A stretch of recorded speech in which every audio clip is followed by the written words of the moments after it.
That was the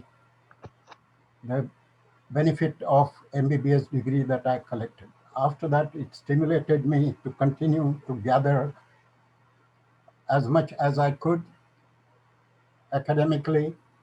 And I don't want to go into the details of my degrees, except to say that after becoming a consultant in UK, for a few years, I didn't realize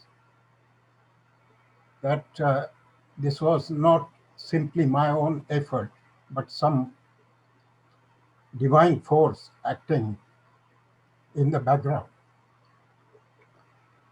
And that divine force was coming from Bhagvadgeeta. We started Bhagvadgeeta study groups. The first one was in Wellingborough, not far from my house, and it's still going after nearly 30 years. So it's a great pleasure to share some of the experiences that we have developed.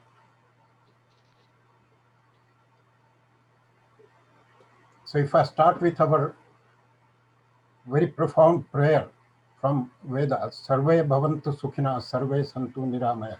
Let everybody be happy, let everybody be pain-free and sickness-free, and let us all prosper together. I'm going to use lotus flower to see how Hinduism has sprouted in Europe. This concept of Hinduism was relatively new for the Europeans. So I'll go into the land of Europe, not much of geography, but a general preparation of soil. Then where the seeds of Hinduism came from, how they were watered, how the fertilizers were added in the form of humanism and spirituality, the growth of Hinduism, organizations supporting them and the people, and then what is the future role that we can play. So let's see, what land are we talking about? The four nations of the United Kingdom, England, Wales, Scotland, Northern Ireland. I had opportunity to work in all of those as a trainee, and then after that for short periods from time to time. I also had opportunity to work as an anesthetist in the continent as well, Benelux countries, Germany, visited Spain, France, Portugal, Ireland for various conferences, medical conferences. Worked in Scandinavia, mainly in Sweden, but also visited Norway, Denmark, Finland. Eastern Europe, I spent some time with British Army and American Army, some other armies as well with them. So from there, we go into the preparation of soil. And this is where, for all those who are sitting on chairs, if I can give them a very important simile here, 4 chairs are like 4 yoga mentioned in Bhagavad Gita. The first person to introduce Hinduism, I mean, there were many attempts, but profound attempt and powerful attempt was made by Swami Vivekananda, who introduced Karma Yoga. Swami Prabhupada introduced Bhakti Yoga. Then Maharishi Mahesh Yogi introduced Dhyana Yoga. And these were the experts of their time. Bhagavad Gita as Jnana Yoga was introduced by all of them, but more so by Swami Chinmayananda through Chinmaya. So those are the 4 legs of your chair on which you are sitting at the moment. And it's important to know that all these 4 legs are important in our life. If we try to stick to only one leg, the chances are we may not be able to sit for long. So the soil here was very badly damaged by First World War and Second World War. And if I can remind people that those world wars were not just European world wars, they were world wars. And therefore, there was contribution of Indian armies, the Nepalese army, lots of Hindus in those, and also in modern day now, after the Second World War, Indian Army has provided peacekeeping forces to not only Indian subcontinent but also Europe and United Nations. So the seeds have come from India and other neighboring countries. Immigration has taken place. Surprisingly, not many Hindus have moved out of their motherland, love of motherland, I suppose. 93% roughly are still in India, whereas 7% are outside India in Europe and other subcontinents, other continents. Partition, education, service, asylum, all those factors have come in. I won't go into the details of that. A lot of people have come via Africa. They settled in Africa first, but then because of the disturbances there, they moved to UK and Europe. And also, a lot of people have come from West and East Indies. The water was quite muddy.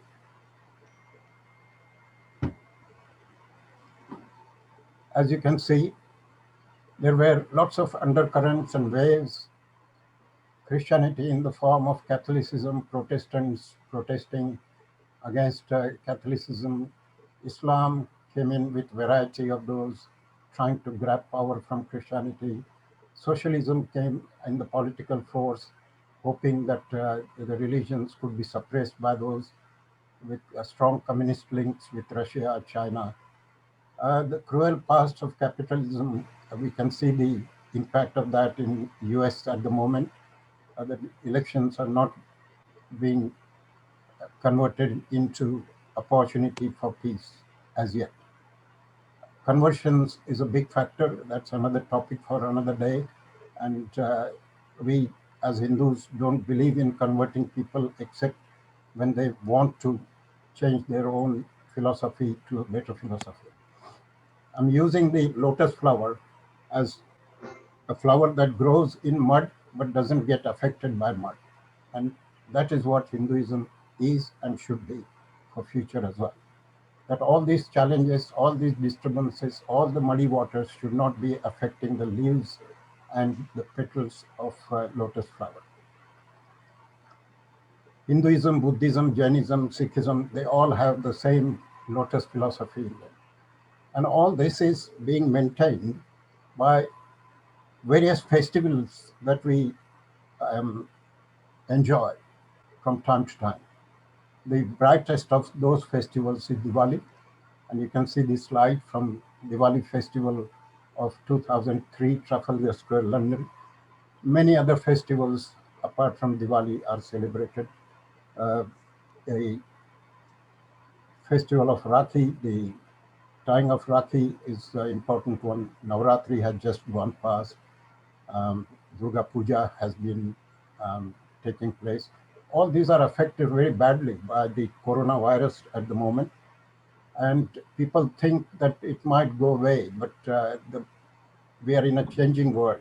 In the changing world, we don't want to go too far in the past, except for some good messages from the past, and that's what Bhagvadgeeta is all about.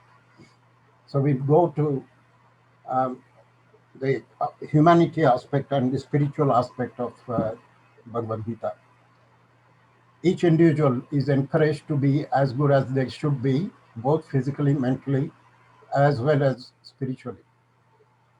So body mind complex and spirit has to be well developed in each individual.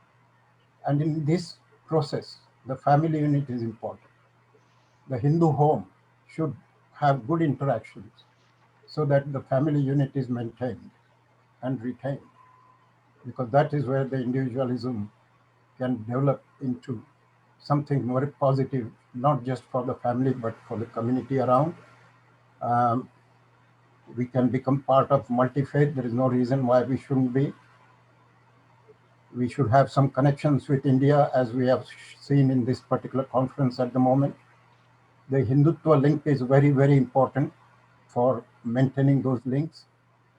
And in that way, we can encourage a new order in the world. Communism, capitalism, they are the past now, and we need to look at new order which will unite people rather than continue to divide people. A lot of work has been done by Sangha Parivar, RSS in India. I've been associated from my childhood. HSS in Europe and America, Vishwa Hindu Parishad, all these bodies are contributing very significantly and very quietly, I must say. They don't use a lot of propaganda for that. Some people actually criticize them for that. So at this time, if I can just remind people that when people suffer, it's not just their bodies that are suffering. They get mental effect of it. And again, we see that in the COVID-19 at the moment. So the growth has taken place.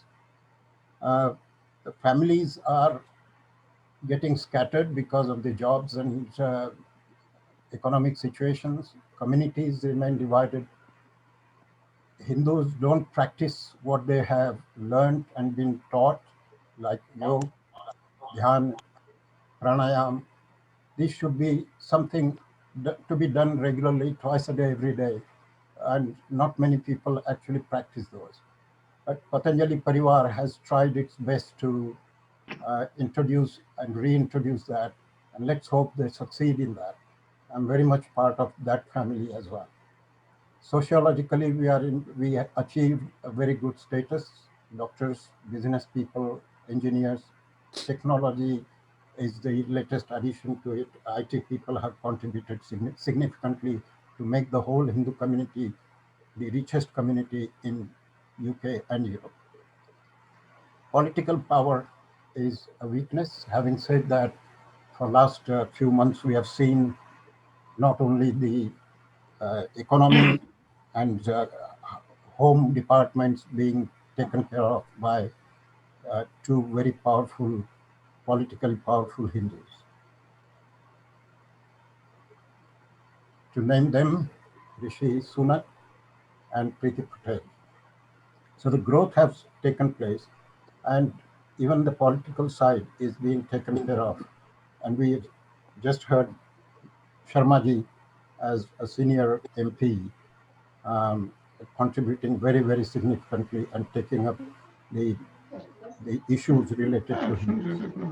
On the positive side, we see that there are so many sectors we have already occupied now, and not only occupied for our survival, but we are thriving in those.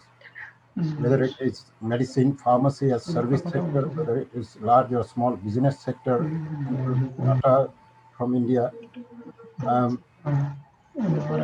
government sector, I've talked about already. NGOs are taken care of in the form of Excuse me a moment, Dr. Vishwa Hindu Bhala. Parishad. Yeah. Excuse me a moment. Could I just ask all conference participants that they're on mute when people are speaking? Please make sure that your screen is on when a speaker is. And also, Dr. Bhala, if I could just say you have 2 minutes remaining. Thank you. Okay, yeah, I can finish in 2 minutes, no problem. The disasters like earthquake, floods, and even the conversions for that matter lead to serious problems, but the NGOs are now getting more powerful to tackle with all those.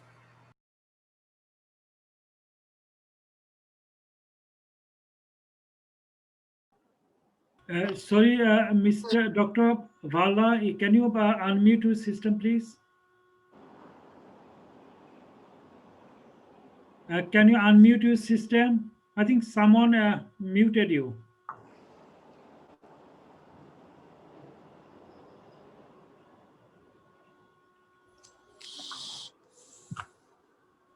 Dr. Bhala, can you unmute your system? Okay. It's okay now. Can you hear me now? Yes. Anyway, I was talking about the young generation, and I'm going to emphasize on that. Again, I don't want to go into details of these, but Swaminarayan Mission is doing significant work. ISKCON are continuing with those. The displaced Tamil families and all displaced people have started the South Indian temples. Gurudwaras, Buddha, Jain temples are there, Vivekananda Center, Chinmay Mission, TM process, Swadhyay, Brahma Kumari, Satya Sai Baba, all these organizations are contributing significantly. On the negative side, I don't have much to say now because a lot of improvement has taken place. But whenever we see any negativity, I hope we remember that we are looking towards Tamasoma Jyotirgamay. Let's move away from darkness into light, the message of Diwali for everybody. And it's Diwali not far away now, so let me take this opportunity of wishing everybody a happy Diwali. I don't want to go into the details of Human Rights Act except to say that a lot of emphasis has come from Bhagavad-Gita itself on all the rights. But at the same time, in these Human Rights Act, the responsibilities are forgotten. And that's what reminds me of Gandhiji, who said, right come with duties. Bhagavad-Gita says it quite nicely. Karmanne vadikaraste ma phaleshu kadacham. Right to work, but leave the fruits to him. And that's what I started my talk from. And that's where I would like to end it as well. That whatever I have gained in the form of degrees, work, money, family, it's all his gift. So let us all uttishta jagrat prapya varani bodha. Arise, awake, and stop not till the goal of spreading the message of Bhagavad Gita is taken care of. So if Hindus remain united first, then we can achieve what is our ultimate goal, Vasudhaiva Kutumbakam, the whole world as one family. And the future will be bright if we achieve this.